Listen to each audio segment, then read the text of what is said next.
guys? What's going on? What's going on? Welcome in. So it's episode 10, Jetscentral. Let's Talk Jets Radio podcast. Tyson, what's going on, man? How was the We're, bye? we're back from the bye. I'm refreshed. I'm rested. I'm ready for Jets football. I'm ready for winning. I'm ready for all kinds of stuff, man. Hell yeah, dude. I mean, we're 3-3. We got 2-win Giants, right? We've been saying 1-win Giants for a week now, but no, it's the 2-win Giants, and we don't really know what's going on at quarterback. Daniel Jones, Tyrod Taylor. Yep. We do know that the Giants have a good defensive line, good defense overall. They play hard. Wink Martindale throws a lot of different looks at opposing quarterbacks. He's going to bring the heat. So for me personally, I'm not going to be sleeping on the Giants, right? We've seen the Jets do this from time to time where you think, oh yeah, we got this one in the bag, and then boom, it backfires. It's a complete 180 on game day. So hopefully, with the multiple weeks to prepare here for the Giants, I'm hoping that Saleh, that Ulbrich, that Hackett, we have a solid game plan in place, ready for this Giants team, and we take them dead seriously. Like I am not trying to see the Jets suck again on third downs or in the red zone or coming out slow or anything like that. We had the bye. I'm totally amped up for the game, and we've been riding this high, right? The back-to-back wins, Denver, Philly, and then even previously against the Chiefs. I know not a lot of people are down for the moral victories or anything like that, but for me, there was a lot of good that you can pull from a game like that. So in my eyes, it's like, we're 2-1 in the 3-game stretch, but man, that loss, we really learned a lot about ourselves. So I'm hoping that we continue trending upwards. We're on the uptick here, the upswing, and I cannot wait for the game. Well, there's a lot to digest for this because you figure they won 2 in a row, and they've spent the all last week and going this week getting all praise, recognition. They're the Kings of New York. They're their team on the rise. They turn their season around. They could be headed to the playoffs. But this is a rivalry game first and foremost, where it's going to be a lot of intensity, a lot of anticipation. The other thing too, and not to be a negative whatever, but the Jets have historically sucked after the bye. Even last year, they won the big game against the Bills. They came out flat against the Patriots. You're like, oh, off the bye week, they don't come out prepared or energy or whatever it is. So you got to change that this year. Like you've got to come out with match their energy, match their intensity, and then the whole thing with. I guess we want to start with their defense against our offense. Hackett's had 2 weeks to prepare. Like it's not like you watch them go against the Bills, you watch them go against last week, and it's just like the Commanders. Like, all right, what they're going to do, right? They're going to blitz a lot. Do that. So Hackett had 2 weeks to figure out how am I going to handle this guy that has all kinds of crazy blitzes. Could he send 5? Could he send 6? Could he send 7? He's like a mad scientist. So how do you figure that out, right? And the first question you have is, what is the Jets' offensive line? And Tippmann, as of this taping, we don't know. And if you go by what Saleh said, Saleh says he heals quickly, which means he's probably going to be out 4 months because Saleh always lies to us. But I guess my question to you is, what is your level of confidence in this offensive line, which could be without Tippmann, going against this crazy Giant defense? Yeah, for sure. I think this to me, and I mentioned it in the preview video, this to me is the biggest concern of the game going in. I'm not worried about our defense. I'm not worried about our D-line going up against the Giants offensive line, which is going to be, I think, a big issue for them. Right. I'm not really worried about, our wide receivers maybe getting open or anything like that. I am worried though about, I don't want to say worried, but I guess more so concerned that, Dexter Lawrence and Leonard Williams and A'Shawn Robinson and Kayvon Thibodeau, like the Giants, say what you want about the Giants defense. They're not top 3. They're not top 5. I don't believe they're a top 10 unit either, but they still have dudes. They still have a creative defensive coordinator. Numbers do lie in a sense where if the offense is so pitiful, the defense kind of suffers as well because they're on the field all the time. And, if your offense continuously punts, if they continuously, turn the football over and your defense is just being, dragged back out in the field over and over and over again, the numbers might look a little skewed. So I think to answer your question, I am concerned about it. Hopefully we hold our own out there. But again, with this 2-week break, I'm hoping that Hackett, they devise a plan. Yeah. Whether it's, making sure that we always have like a running back in the backfield, limiting empty sets. That was like one of the shortcomings I felt like happened. Yeah. Against Dallas, right. Where we were just like lining up 5 wide. It's just like, what are we doing? And putting Mike on one-on-one matchups against Wayne Brown. You're asking to get sacked there.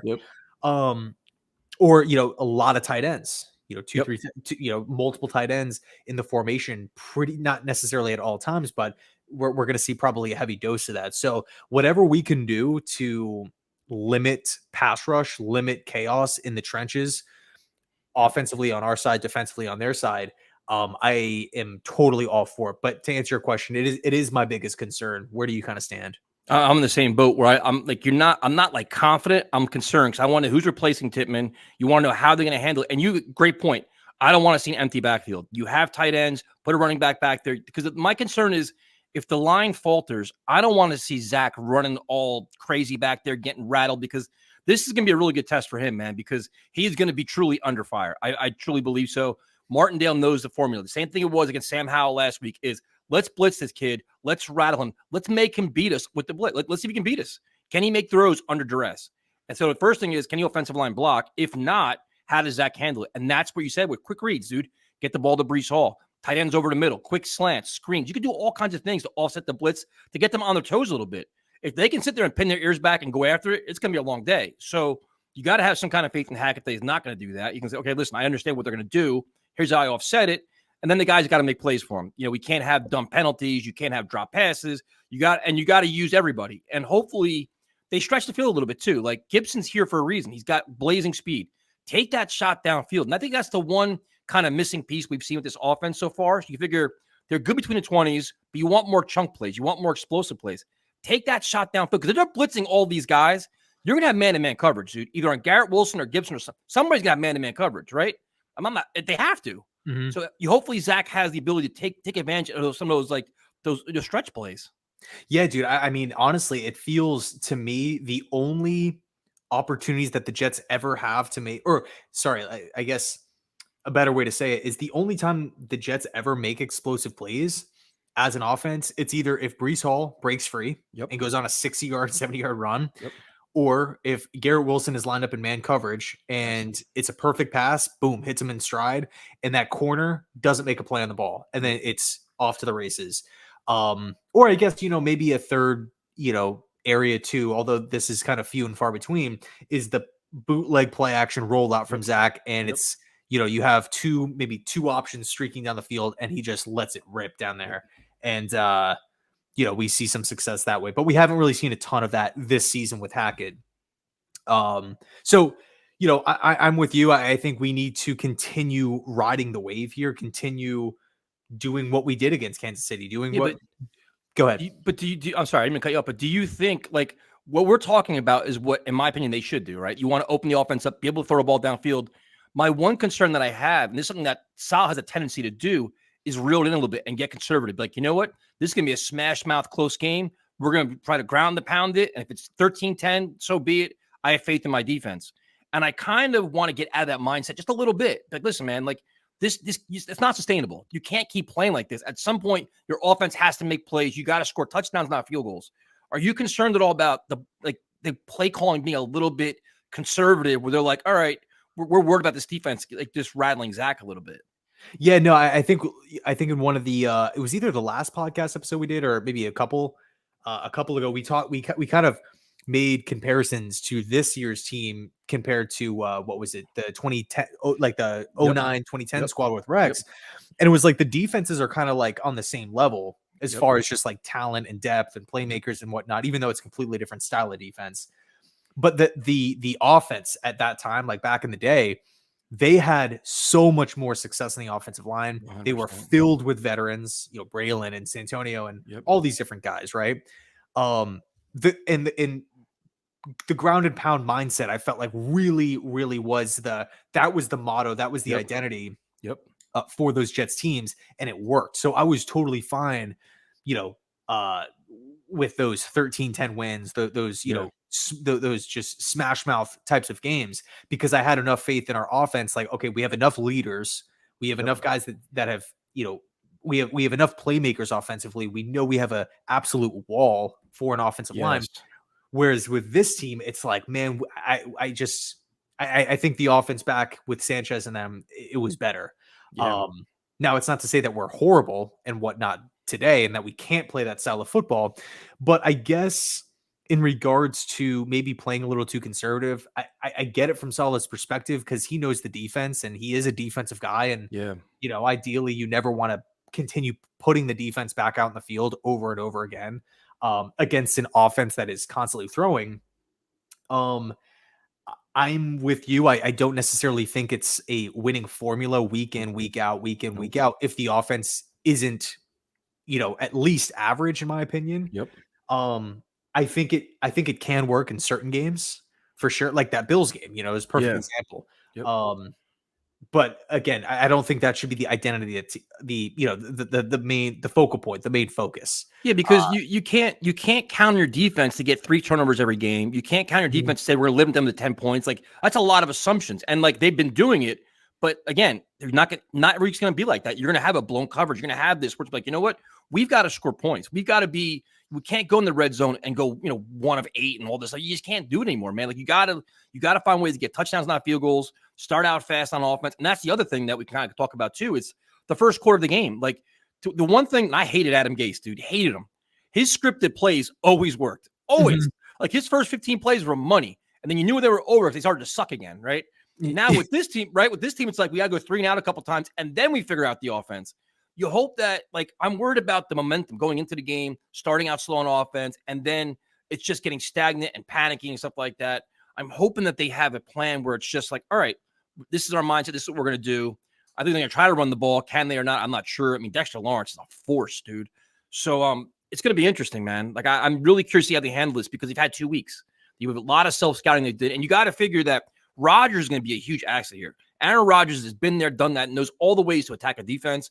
He's got to be giving insight here, too, saying, listen, man, look for this, look for that. And he's going to be at the game, too, which is going to help, too. He can call down the sideline. Hey, Zach, this guy's open. You got to hit him. Like, that's an asset we can hopefully have, too. Yeah, dude. The one aspect that I really do not want the Jets to overlook, I don't think they will, but it's Wink Martindale coming off a win. And I mean, we can even talk about that game yesterday or 2 days ago, right? Washington, New York. That was a defensive game. That Yep. was like what we're talking about here with Salah, conservative, right? Like Yep. 14, I think it was 14-7, the Yep. final score. That game was won by the defense. Yep. And it was the Giants offense that, yeah, they didn't do much, but they didn't lose the game for the team. 100%. So I think if you are Wink Martindale right now, and like if you're a Giant defensive player, you're looking at this week saying like you're on a high, right? Like Yeah. we just beat Washington's ass. Like they couldn't even get more than 7 points on our defense. Yep. So it's like Martindale's a veteran. He knows how to attack opposing offenses. He knows how to make quarterbacks uncomfortable. He's been doing it his entire career. Yep. He's probably looking at Zach Wilson saying, you know what? He's not throwing for 300 consistently week in, week out. He's not a top quarterback in the league. I know how to get in his head. We Yep. will confuse him, and we are going to blitz, and we're going to send a lot of pressure, and we're going to make him uncomfortable. I just hope that Hackett and the Jets offensive staff has that counter, if you Yep. will, right? Has 100%. that, not necessarily plan B, but just they have the plan in their back Yep. pocket. Okay, we know what to expect here. We know that it's going to be confusing, and Zach, there might be a situation where Zach is bailing out of the pocket early, or he might force something, or he doesn't see a linebacker drop back in coverage or something like that. We just have to prepare that, or we just have to make sure that Zach is prepared. Again, as well as Hackett is, as a play caller here and what to expect. Look at, tendencies of, a Wink Martindale called team defense throughout the years. So you figure he's probably going to take away Garrett Wilson. He's going to roll coverage to Garrett Wilson. He's going to blitz, take away your safety valve, take away your best weapon. That's Garrett Wilson. So it's like, all right, you got to look away, and then you have to go to Lazard. You have to go to Cobb. You have to go to Rucker. You have to use Conklin. Like, to me, it's like guys like Lazard and Conklin may have huge days, dude, because the Giants are like, we're going to take away the guy that we know you want to go to. And that's where Zach wants to go, right? Put him under pressure, cover Garrett Wilson, roll coverage there, and like, can he find these other guys? Can they get open, and can he find them? So I think it's a big day for everybody else, unless they get Breece Hall in the backfield. But I think the role, like the other 2, 3, even Gibson, these guys have to have huge days, man. Yeah, it's almost like, if you're Hackett here, you almost want plays script. I don't want to say scripted, but like you want to call plays early on where Lazard is the number one option. Yes. So the defense starts rolling, and then boom, you almost like a chess game, right? Like you're 100%. one step ahead of Martindale here. Yep. Like, oh yeah, we have Garrett Wilson, he's a beast. Guess what? We're not even going to throw Yep. to him early on, Yep. something like that. Like if it's one of those, because like all buddies and stuff like text me early on in the game, like, dude, Garrett has one catch. There's 3 minutes left in the second quarter. Like, why aren't we throwing him the football? Like stuff like that. Yep. This is one of those games just based off of who we're playing that if Garrett only has one catch, 6 yards by halftime, I'm not going to freak out. Nope. I'm not going to be the one that is like, what are we doing? Because I feel like there has to be, method to the madness or dial up plays where it's designed to go to Conklin. It is designed to go to Gibson or something like that. Outsmart him. Outside, it's so easy for me to say, oh yeah, just outsmart one of the best defensive minds in football. But I feel like ultimately that's what it's going to come down to. One added point or one added layer, I guess, which could be a big deal, could not be a big deal. I personally think it's relevant enough to bring up. It's the fact that Jason Pinnock is, starting safety for them. And he was brought in from the Saleh regime and Joe Douglas. He knows these guys. He knows how Saleh likes to call the defense. He knows the scheme. He knows the strengths, the weaknesses, and he knows the Jets personnel. I think Wink would be foolish to not pick his brain and say, what's going on here? This look, what's their goal defensively? So that's kind of another layer that is thrown on top of it. Now, I guess you can kind of say that with any veteran, right? Like that just so happens to line up, but there is that like inside information that Pinnock has. Because the Martindale and the Saleh defense, they're different. You know what I'm saying?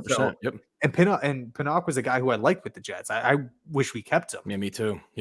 So he's a smart player. He understands defense. He has a high defensive IQ. I think Martindale will definitely pick his brain there. Yeah, it's going to be really interesting. It's a great chess match. And you want to see how they come out, how prepared.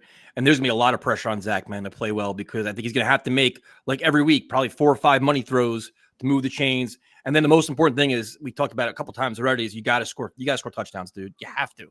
You can't keep settling, because this whole field goal fest is getting annoying. But the thing is, like, throw the ball actually into the end zone. Let's get it. Like, let's take the shot in the end zone, because 3 out of 4 things that happen are good.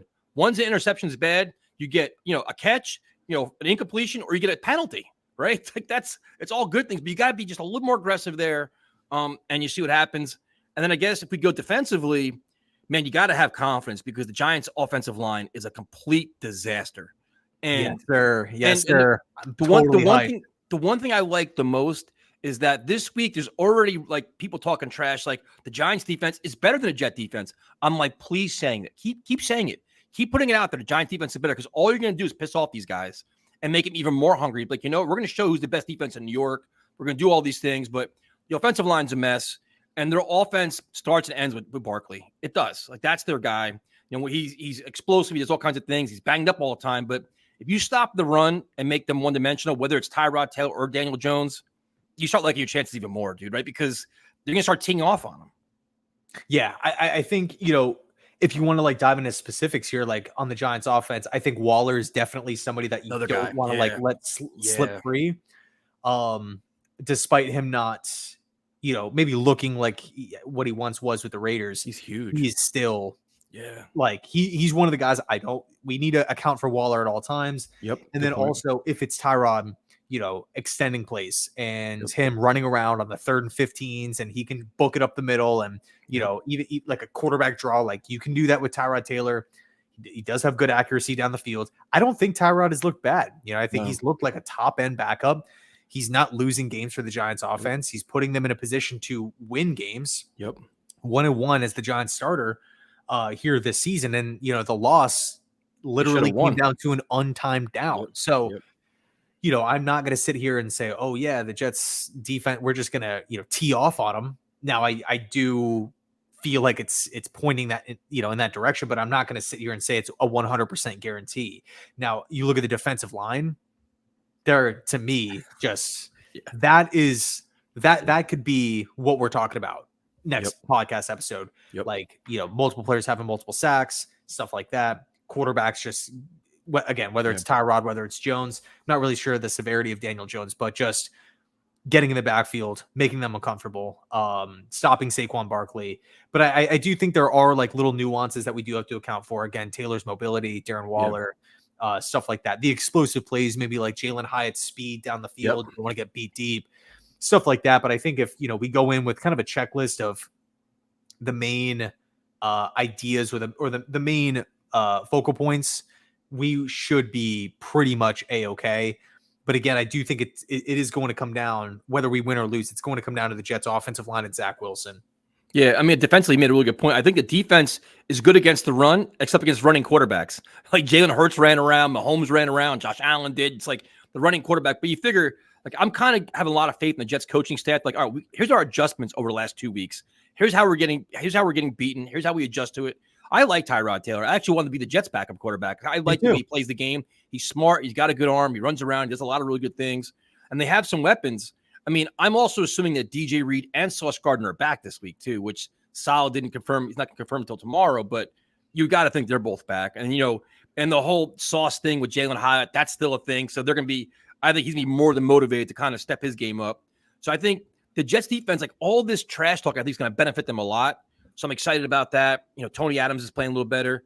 And I think the other thing too is that we don't really talk about the linebackers enough, dude. CJ Mosley is playing at such a ridiculous level, along with Quincy Williams. Like Sherwood's kind of lost in the shuffle, but these Jets linebackers, because the guys are getting blocked for him, they're just teeing off on everybody. And I think that's a big benefit too, where you can get big hits on Barkley, and that makes a big difference.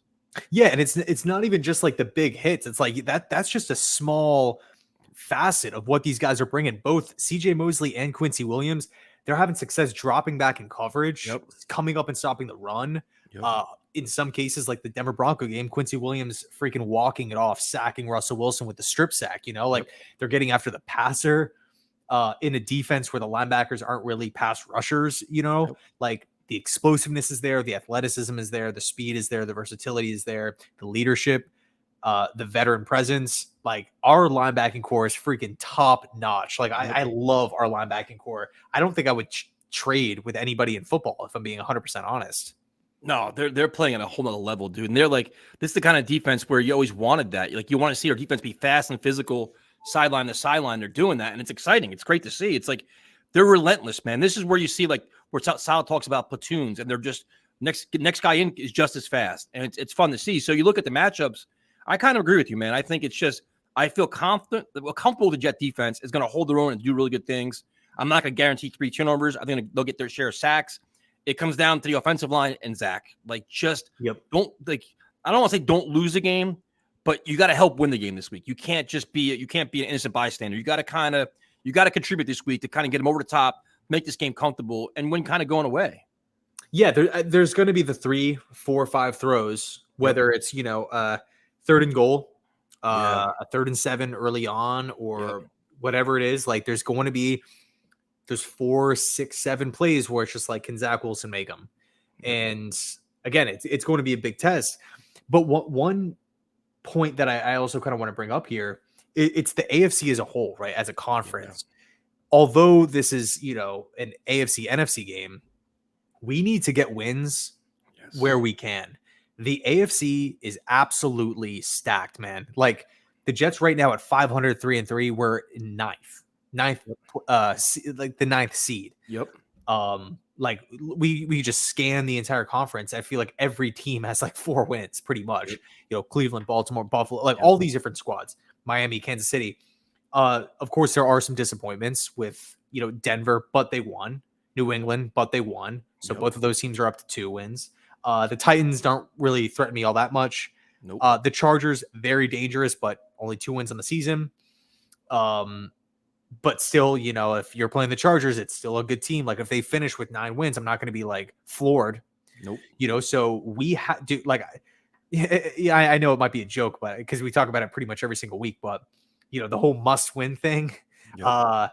But these wins are huge. Like they're huge. Like the Jets, if we were playing a team where not only are we just kind of like 50-50 with, but the Jets could almost be favored, we have to win. We have to, because in the end, and this is another thing I was kind of talking about in the preview video. It's like, I feel even with the 3 wild cards at the end of the year, man, like there can be like one or two teams that finish outside of the playoffs.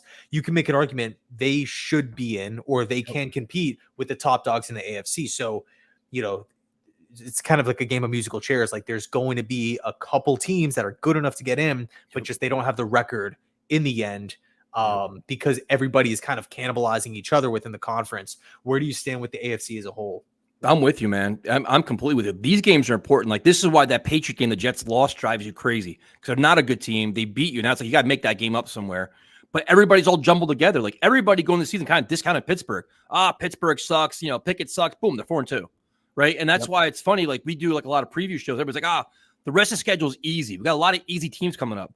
There's nobody easy, because every week teams are losing. Like, everybody's like, the Bills are going to kill the Patriots. Look what happened there. Patriots shock them. So it's like, you got to keep stacking wins. And like you said, you got to beat teams that you're better than. That's the most important thing. Like, if we're being completely honest, both, like, the Jets are the better team on Sunday. I think even with Zach playing the way he is now, they're a better team. This is the game you have to win. It's not a road game. It's going to be 40% Jet fans there anyway. It's going to be, a neutral environment. Win the game, because it's going to get tougher. And you got to string these together, because you don't want to come up one game short and be like, you know what? I wish we beat the Giants.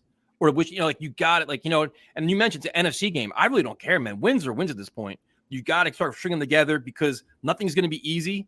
And, you just get this feeling, man. Like, if we're going to talk about like the AFC, like, the last couple of weeks of the season are going to be must wins, because everybody's going to have like 8-9 wins. The conference records all going to be in the same kind of mix. You're playing the Browns, you're playing the Patriots. Well, those are all going to be tiebreakers, man. And it's just, and the Browns are another team. Like, Deshaun Watson's not even playing, and they're winning games. So it's just, the AFC is wild. I never thought it'd be like this.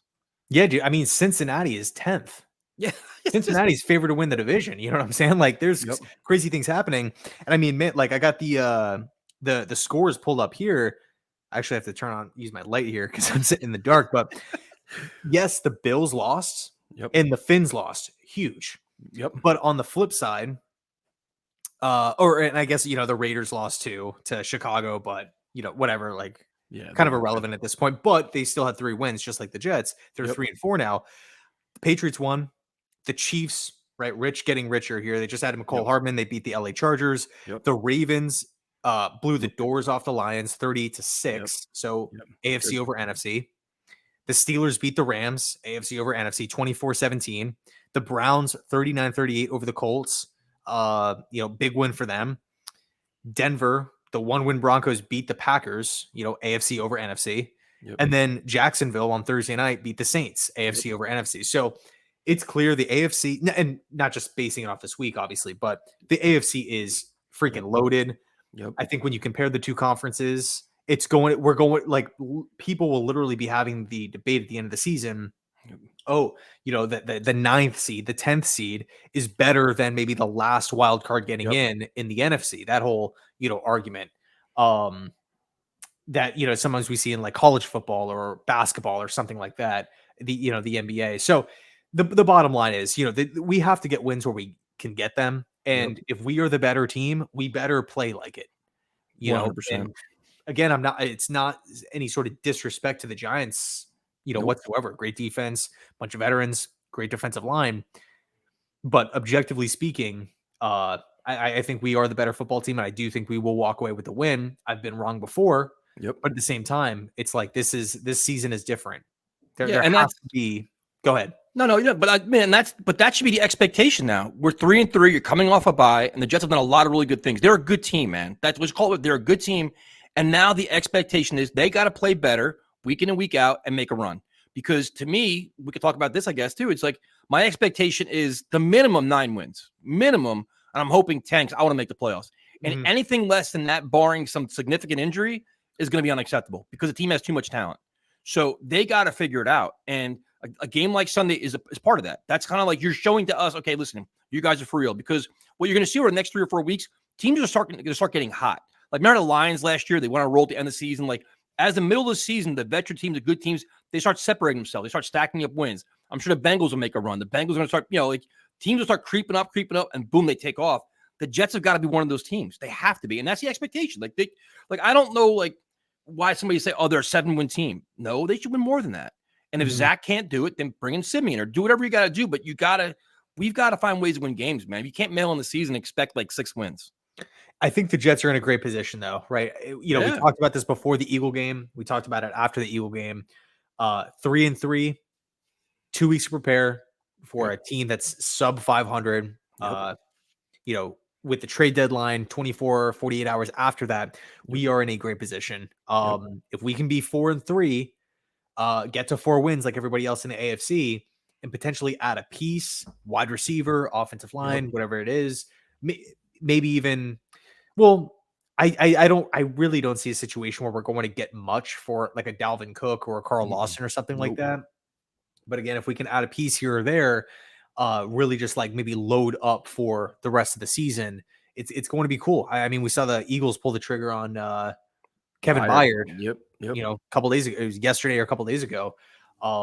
That's a team that's a total win now move. And Yep. I mean, bro, like you look at the compensation that some of these marquee names are going for, like it makes you ask the question, like honestly, dude, like if that, and maybe it was like a scheme fit thing with Terrell Yep. Edmonds, the other safety that went over. Maybe it was Yep. just a variable guy and he really wants to get him in the Yep. building, diamond in the rough type of player for him. Yep. But man, like I would have done that deal in a heartbeat Yep. if I was the New York Jets. And not saying that 100%. we need to upgrade safety immediately, but just like Van Jefferson went for hardly anything. McCole Hardman went for hardly anything. Yep. So I really feel like these guys are like it's not some pipe dream. Like if you want to go out and add a solid wide receiver, you can go out and make it Yep. happen. It's not like Madden where you're gonna have to deal a second round pick and a third round pick or something like that. Like it seems like these guys are really not going for much these days. No, and the Jets should be buyers. Like they're 3-3. Just assume you win. If you're 4-3 and the trade deadline's there, make that splash move, dude. Like be hungry. Like you're win now mode. Like there's nothing. You have the cap space. You have the flexibility. You can do all kinds of stuff. Yeah, dude, 100%. I mean, I feel like we're sellers almost every year, Yep. or we just don't do anything. Yep. Now, again, I don't want to assume a loss or anything like that, or even kind of dive down that rabbit hole of being 3-4. But either way, I still want the Jets to be aggressive. Yep. 100%, dude. There's no reason not to. 3-4, okay, it's a step Yeah. back, but there's still plenty of games left to make a run. But you got to be aggressive, man. You really got to do it. And then I guess the other factor too, we haven't talked about yet, but we got to mention it at least, is the whole Aaron Rodgers effect, man. Is there a chance he even comes back this year? Which the more he talks, the more you get the feeling like this dude's coming back by like, I don't know, week 15, week 16. I don't know. Maybe I'm just drinking the Kool-Aid now like everybody else is, but like you get that feeling that he could be there in the mix towards the end. And if that's the case, I'd be even more of a buyer. Like, listen, go get the receiver now. Keep us relevant. Keep us in the mix till he comes back. Like even that, like, do you think, am I crazy or do you think he has a chance of coming back this year? It is going to be wild to kind of see how it plays out. But and I'm not just saying this because I'm optimistic Jet fan. Even if he doesn't, I think we'll be okay. I think having him in the building, having him essentially be he's kind of like another quarterback coach, to be honest with you. Yeah, he is. Or like a whatever, like he's kind of like a mini offensive coordinator with some of the suggestions and stuff like that he has, that he can pull Hackett in at halftime. It's just another set of eyes from a future first ballot Hall of Famer that is literally going to the Hall of Fame because he knows how to dissect the defense. Yep. You don't think having a guy like that on the sidelines and in the locker room at halftime is going to help, in the facility throughout the week? Yeah, that's easily going to help Zach for one and Hackett too. Yep. Again, it's just another set of eyes on it. So whether Rodgers comes back and plays, whether he comes back and is just again like a coach, essentially, either way, I think we're getting a boost, an upgrade one way or another, which I think is a positive. Now, would you? I got ripped for this, but I say it anyway. But would you make Trevor Siemian number 2 quarterback on Sunday? Yeah, I don't see why not, unless Boyle is clearly better than him in practice. But I'm not in a position, and we've talked about this especially early on in the season. Like, I'm not looking at the Jets as the New York Zach Wilsons. Like, this is there's more. Like, for example, Houston, right? If Houston starts losing games, I'm not moving future assets to like be buyers at the deadline or, I'm not rocking that boat. Right. Like Houston's, even though they're winning, in my opinion, Houston's mindset should still be Yep. It's the year of development for CJ Stroud. Let's see what this guy can do. 100%. Let's make sure he's comfortable, Yep. win or loss. Yep. We have to make sure that CJ Stroud is the number one priority and that he's developing at a steady clip. Yep. It's year 3 with Zach Wilson. We of course need him to develop, but in the event, and it goes back to the insurance and the insurance policy that we're always kind of harping back on. Yep. If something goes awry, right? Zach could literally go out there and throw for 300 yards, but could get hurt in the fourth quarter. What do you do then? Yep. That 100%. That 100%. So, That's my concern. yeah, like it does. Like at some point, you have to ask the question. It's like a double-edged sword, right? Zach could regress or go backwards. Yep. What are you going to do? Or if he doesn't, looks the same, gets better, whatever it is, there's a chance that he gets hurt. He was hurt in college. He was hurt his rookie year. He was hurt his second year. Yep. There's always the chance. We don't have that solidified offensive line up front. We just need the insurance policy, the plan B in place. So whether it's Boyle being better than Simeon, whether it's Simeon being better than Boyle, I want the best option for a disaster panic button situation. Okay, let's get somebody in there that can at least hold it down, put out some of the fire, if you will. And that's exactly where I'm going with this. I'm not even saying if Zach stinks. I'm saying, what if Zach gets banged up, has to miss the third or fourth quarter? Mm-hmm. I'd rather have a guy that's been there and done that, the known commodity or the unknown. And I'm curious to see how the Jets handle that, because it's like, what is Tim Boyle? Like, it's like, we don't know what he is, but like, I don't want to find out in a crucial game. Game on the line in fourth quarter. I don't want Tim Boyle to say, okay, you know what? Oh, now we know he sucks. Okay, we should have known that like during training camp. Like, So I'm curious what they do with Trevor Siemian, because the one thing was he needs like 2 weeks to learn the offense. He's learned it by now. He knows the offense by now. He's comfortable, bye week, all this stuff. So me personally, not knowing what Tim Boyle is, I would make Trevor Siemian number 2. And I could be completely wrong, could blow up my face, but I want every possible chance to win football games. Well, that's the thing about Simeon too. That's why he's been on so many different teams. That's, he's not 6'5". He's not a guy with a cannon for an arm. He's not Josh Allen or Lamar Jackson or Kyler Murray running around. He's like a drop back passer, works off play action. Yep. Simeon's best trait is IQ. It's being able to pick up an offensive system quickly. Yep. That was his thing at Northwestern. And I think it was either 1 or 2 seasons with the Denver Broncos. He ends up taking over after the Super Bowl year with Peyton Manning. Yep. He was the Broncos starting quarterback and quite frankly didn't look all that bad, but he's been on tons of different teams, Bears, Vikings, Bengals, like all these different squads. There's a reason for that, like there's guys in the league and, a fair share of them have been Jets quarterbacks that don't have a long shelf life, like Bryce Petty in and out, Hackenberg in and out, a lot of different guys. But Simeon is not one of those players.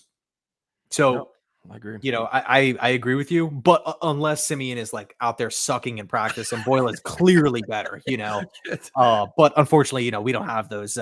We don't got eyes at practice. Yeah, no, it's gonna be interesting to see what they do with like the inactives, with the quarterback. Because now they've had, like I said, they've self-scouted. And you can say, okay, listen, we got to make a run now. There's no more wiggle room. Everybody's in the same boat. It's all about winning now.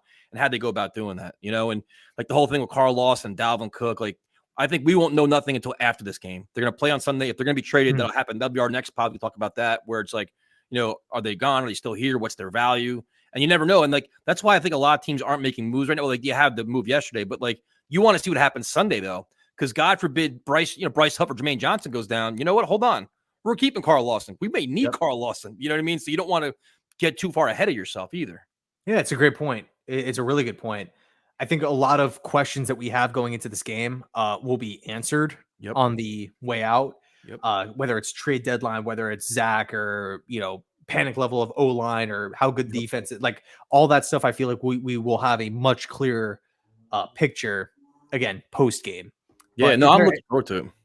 Yeah. Is there any other like kind of big topics that you want to get into? No, we covered a lot, man. For a bye week, we covered a lot. I know. No, I'm excited, man. Like I'm ready for football. The bye week came at a good time, I think, for the Jets. They can get rested, they can get healthy. You assume Sauce is gonna be back, everybody's back. Reed. What's up with Brandon Eccles? When does he come back? I don't know. That's been kind of a weird situation these past. Like I don't know. It's just I'm not 100% sure on it. Yeah, so you got him. You figure Dwayne Brown's back going to be back practicing. What that means, I have no idea. I'd keep Becton at left tackle. I wouldn't mess with that. Same so here. They're getting healthier. They can kind of clean things up, and now they're in a position to make a run. And it's going to be exciting. Like if you're a Jet fan, not excited now. This is the time that we waited for, and then just see what happens and just please just win this game. I can't. I literally work like I work with Giant fans and Eagle fans. So when they beat the Eagles, bro, I walked in with this big smile. They all avoided me. Heads were down. Didn't want to deal with me. We beat the Giants, dude. I'm gonna own the office. I'm gonna walk around just jet flags everywhere and everything. I just win this game. Dude, it's going to be massive, man. Another huge week, another huge game here for the Jets.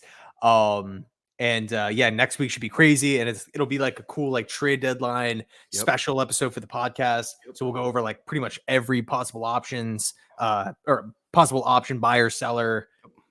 Probably dive into like specific players and stuff that could be moved.